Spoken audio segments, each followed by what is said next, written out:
Dialogues ব্যবহার করেননি তারা একবার হলো ডায়লগস ব্যবহার করেন। I hope and we hope যে ডায়লগস নিয়ে আপনাদের এই চমৎকার ফিডব্যাকটাই আপনারা। বিশ্ব টয়লেট দিবস উপলক্ষে ঢাকায় ফিরেছেন ঢালিউড মেগাস্টার শাকিব খান। দীর্ঘ 25 দিন বরবাদ সিনেমার শুটিংয়ে ব্যস্ত থাকার পর সোমবার ঢাকায় ফেরেন তিনি।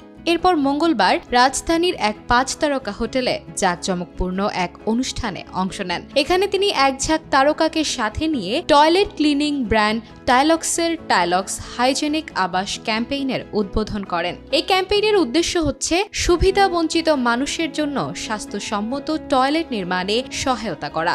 Obviously, I am very happy to be part of this initiative. আশা করব রিমার্ক, আর্ল্যান্ড এন্ড টাইলক্স স্পেশালি এই চমৎকার উদ্যোগটাকে প্রপারলি এক্সিকিউট করবে। থ্যাঙ্কস টু টাইলক্স যে তারা এত সুন্দর ইনিশিয়েটিভ নিয়েছে যে 10 টাকা করে তাদের প্রত্যেকটা প্রোডাক্ট থেকে যাবে বন্যা দুর্গত থেকে শুরু করে যারা সুবিধা বঞ্চিত আছে তাদের টয়লেট নির্মাণের ক্ষেত্রে।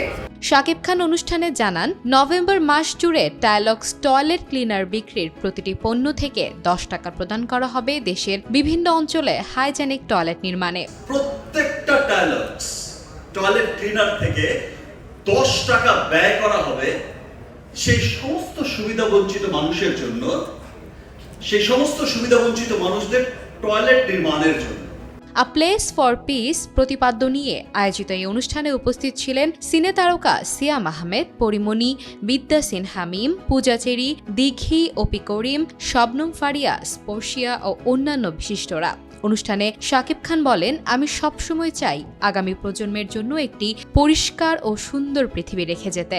বিশ্ব টয়লেট দিবসের এই বিশেষ আয়োজন সুবিধাবঞ্চিতদের জন্য হাইজেনিক টয়লেট নির্মাণের পাশাপাশি সাধারণ মানুষকে সচেতন করতেও সহায়ক হবে। সুস্থতা বা হাইজিনের বিষয়টা আসে হচ্ছে কি টয়লেট এবং কিচেন থেকে। সুতরাং এদিকেও বলতে চাই যে এরকম ভালো উদ্যোগ, ভালো পণ্য ডেফিনেটলি সবাইকে এরকম একটা উদ্যোগে ইন্সপিরেশন দেয়। এই উদ্যোগের জন্য আমি রিমার্ক আর্ল্যান্ড টাইলক্সকে অনেক ধন্যবাদ দিতে চাই এবং অনেক বেশি ভালো লাগছে যে আমার ব্র্যান্ড এরকম একটা উদ্যোগ নিয়েছে। অবশ্যই টাইলক্স যে ইনিশিয়েটিভটা নিয়েছে আমি তাদেরকে অনেক সাধুবাদ জানাই। সবাই জানেন যে এই বন্যায় অনেকে কিন্তু তার অনেক ঘরবাড়ি হারিয়েছেন, অনেকে তাদের প্রপার যে ওয়াশরুমের জন্য যে যতটুকু তাদের বরাদ্দ ছিল, তাদের জায়গা ছিল, সেটাও অনেকে হারিয়েছে। টাইলক্স একটা খুব সুন্দর উদ্যোগ নিয়েছে, যেটা আমার মন থেকে মনে হচ্ছে আমাদের সবার একসাথে অ্যাপ্রিশিয়েট করা দরকার। শাকিব জানান, তিনি সবসময় নিজের সিনেমা হলে গিয়ে দেখেন। আগামী 22 নভেম্বর দেখবেন দরদ সিনেমা, এরপর আবার বরবাদ সিনেমার শুটিং সেটে ফিরবেন।